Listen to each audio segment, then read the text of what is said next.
If God knocked on the door and said, hey, I'm going to be back in a week, I want you to have some criteria in which you would be convinced that I am God. And whatever it is, I'm going to do it. So get your list together.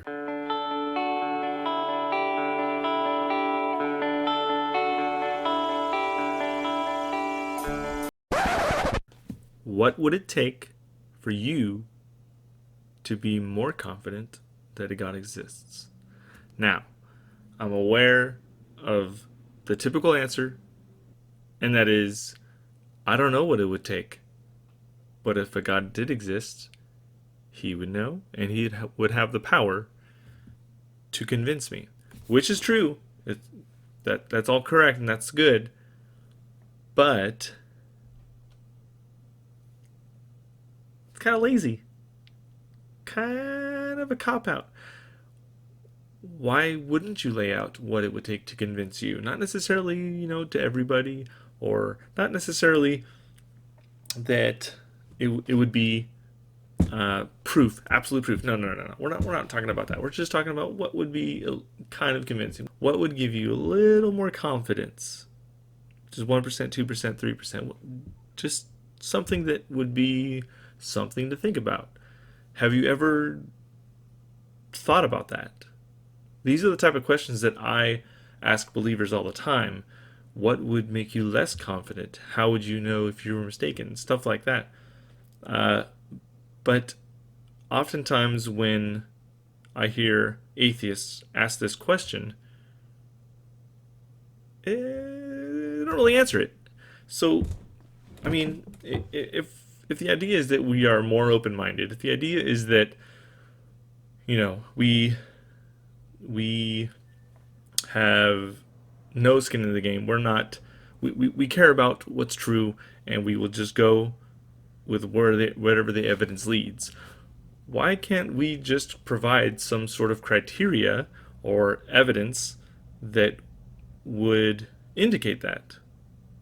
I understand that a God existing is an extremely crazy proposition, but that doesn't mean you can't come up with some extremely crazy process in which to verify this. So why don't we go there? I think it's because we're comfortable being on the bench and not having to do all the work, which we don't necessarily have to. We don't really have to do that. But if we really think that we're open to being wrong, why can't we just create some criteria? Why can't we just say, this would give me a little more confidence. Wouldn't convince me. It would have to be this. Whatever it is. Why can't we do that? So, like, for me, I'm just thinking, it's an extreme claim. So, okay, if you have watched Doctor Strange, the scene where he meets the Ancient One, and she is telling him how the world isn't what he thinks it is, and he's like, yeah, I don't buy all this bullshit. Then she proceeds to humble him by knocking him out of his body. Like, if that happened to you, if God knocked on the door and said, hey, I'm going to be back in a week, I want you to have some criteria in which you would be convinced that I am God. And whatever it is, I'm going to do it. So get your list together. What would your list look like? For me, if you knocked me out of my body and I was able to experience I have a soul and all that stuff, yeah, I'd probably question what I just drank. What was this? What was the substance in my drink? Yeah, that'd probably go through my mind.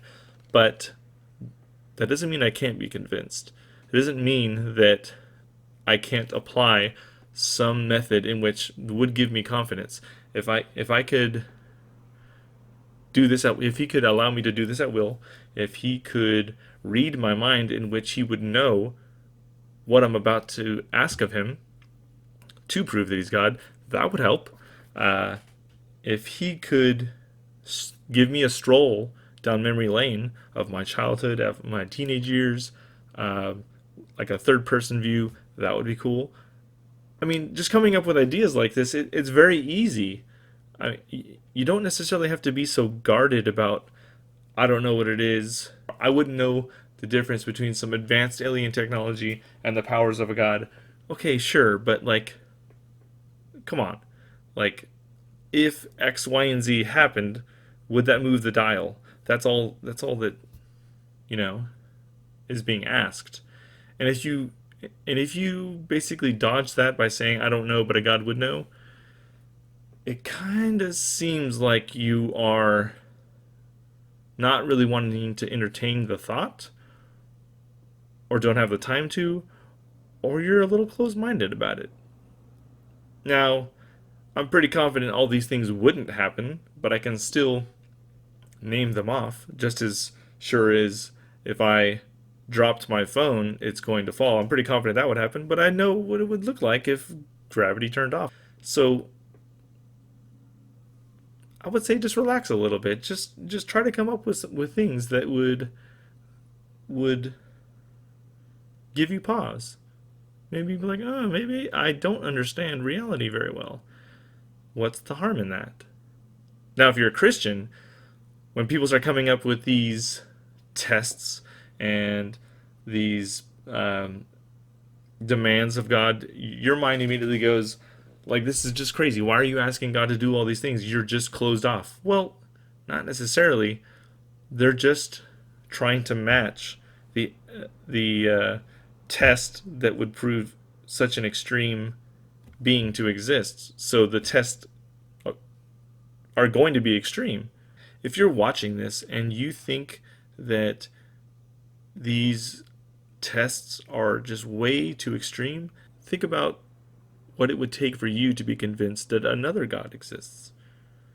You probably would find yourself thinking, okay, it'd have to be something extreme because I'm nowhere near that. And it's kind of the same.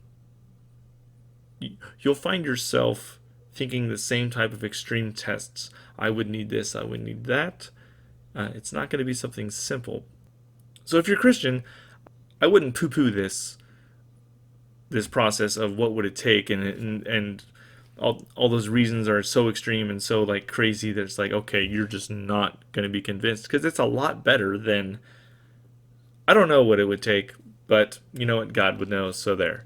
So yeah, I would like to know what are the things that would move the dial, even if it's just like 1%, from 0 to 1, to from 5 to 6, whatever it is. If you can't answer that, or you feel uncomfortable answering that, maybe you're not as open to being wrong as you think. Maybe you're too convinced that you have the truth and aren't willing to be a little generous when it comes to ways in which you could find out you're wrong.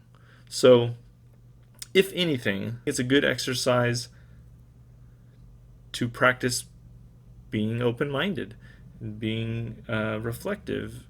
Do the same thing that street epistemology practitioners ask of their interviewees. So if there was someone that stopped and talked to you and asked you these, open-ended questions, are you going to give an answer? Or are you going to just,